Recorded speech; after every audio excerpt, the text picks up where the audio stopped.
درود دوستای خوبم، هنگام هستم با آشپزخونه من. خوش اومدید. امیدوارم حالتون خوب باشه. هوای جایی که هستید خیلی خوب باشه. هوای اینجا خیلی خوبه، رعد و برق میزنه، بارون میاد، عالی.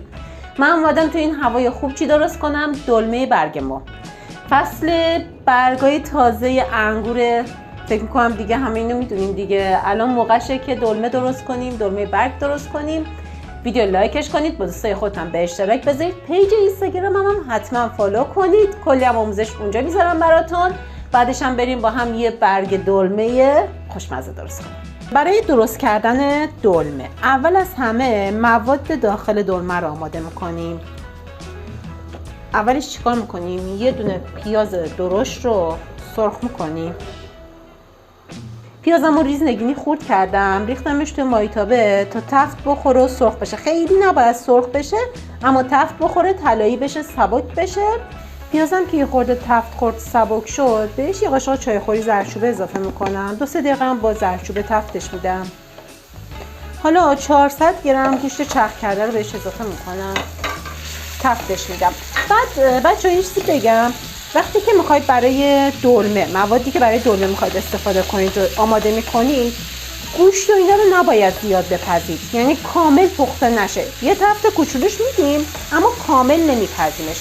الان من بهتون نشون میدم چقدر تفتش میدیم. میگم یه کوچولو تفت بخوره فقط. خب نگاه کنید به این حد که رسید، یعنی کامل نذاشتم سرخ بشه، تفت بخوره، بپزه. همین که رنگش برگشت بهش نمک اضافه میکنم، اندازه یه قاشق مربا خوری نمک میزنم بهش.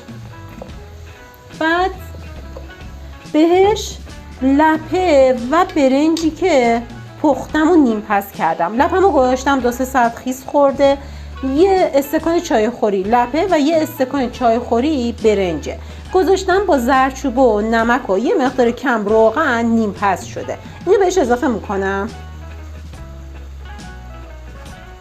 گفتم اندازه یه استکان لپه است، یه استکان چای خوری، یه استکان چای خوری هم برنجه.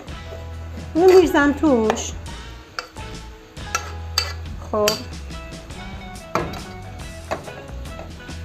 بعد بهش سبزی دلمه، اگه سبزی دلمه تازه دارید، یعنی جعفری، گشنیز، نعنا و ترخون. خب ما اینجا به صورت تازه که نداریم که هیچ، ما اصلا گشنیز نداریم، ترخون نداریم. پس من سبزی خشک گرفتم از مارکت ایرانی، سبزی دلمه خشک گرفتم، اینا رو بهش اضافه میکنم با یه مقدار آویشن. یه مقدار هم آویشن بهش بزنید. من این آویشن چرا اضافه میکنم بهش؟ چون اینجا ترک‌ها استفاده میکنن، دلمه‌هاشون خیلی خوشمزه میشه، به خاطر من همیشه میزنم. فلفل قرمز اندازه یه قاشق چای خوری، نصف قاشق چای خوری فلفل سیاه، نصف قاشق چای خوری هم فلفل تند قرمز میزنم بهش. همه موادم رو با هم میزنم. یه مقدار تفت میدم این ادویه‌جات هم و سبزی معطرم رو. اگه سبزی میگم تازه دلمه دارید که خیلی عالیه، از اون استفاده کنید. خب دوستان مواد دلمم آماده شد. الان اینو دیگه میرم سراغ پیچیدن دلمه ها. میذارمش کنار، میذارم کنار که بغل دستم باشه در اصل. خب حالا بریم با هم دیگه بپیچیم دلمه هامون. نگاه کنید بچه‌ها، من برگ تازه گرفتم از بازار. تهاشون رو دونه دونه بزنید. من 1-2 تاشو پیچیدنش رو بهتون نشون میدم. حتما ته برگ رو باید بگیرید دیگه، به این شکل. بعد ما به این شکل میپیچیم. ترک‌ها یعنی در اصل به این شکل میپیچن. ترک‌ها یعنی ترک‌های آذربایجانی خودمون رو میگم، نه ترک‌های ترکیه رو بچه‌ها. به صورت بخچه. ایرانی‌ها به صورت بخچه میپیچن. یه دونه یه قاشق توش مواد دلمه میذارم، مثل بخچه میبندمش.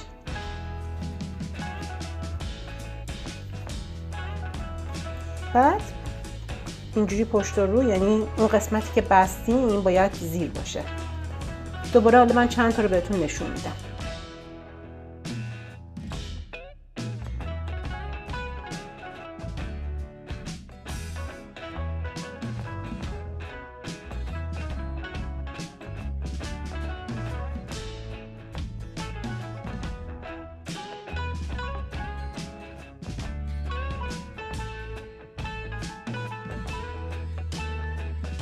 خب دوستان دلمه‌هامو همه رو پیچیدم، برگامو همه رو پیچیدم.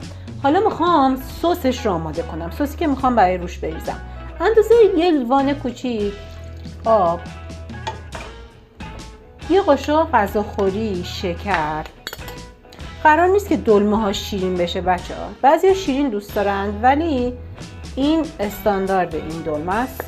ما شیرینش نمی کنیم. طعم خود برگ دلمه این فقط طعم دهنده. یه قاشق شکری که توش میریزم به عنوان طعم دهنده میریزم بهش.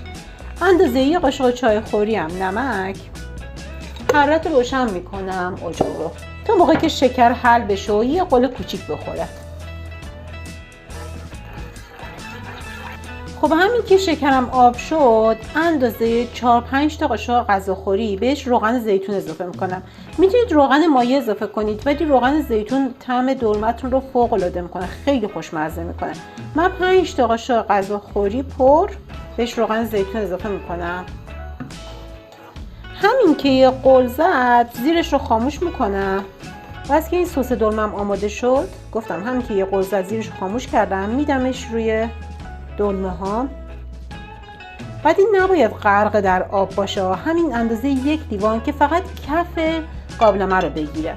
بعد من وقتی که دلمه درست میکنم سس روش رو که میدم روش رو برگ میچینم.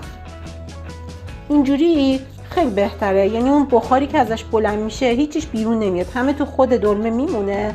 بعد با همون بخار خودش خیلی خیلی عالی میپزه. اینا رو میچینم روش یه لایه که روی دلمه هامو بگیره. یه خوردم فشارشو میدم، بعد دیگه درشو میبندم. بسته به نوع برگتون بمونه 1-2 ساعت تا کامل بپزه. زیرش هم زیاد نباشه که نسوزه تش. حواستون به شعله اجاقتون باشه. بعدش هم که پخته شدهشو با هم دیگه ببینیم. دوستان دلمه های خوشمزه‌مون پخت آماده شد. حالا دیگه میچینمشون تو ظرف سرو با هم دیگه ببینیم. به عالیه، کامل پخته. تقریبا 1 ساعت و نیم طول کشید برگای من که بپزه. خیلی خوشمزه دیگه.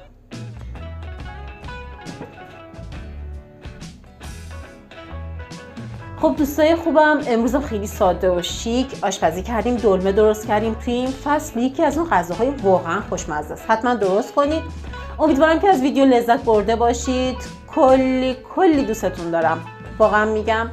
ویدیو لایکش کنید، با دوستای خودتون هم به اشتراک بذارید، سابسکرایب به کانالم یادتون نره. ویدیو بعدم هم دیگه رو میبینید.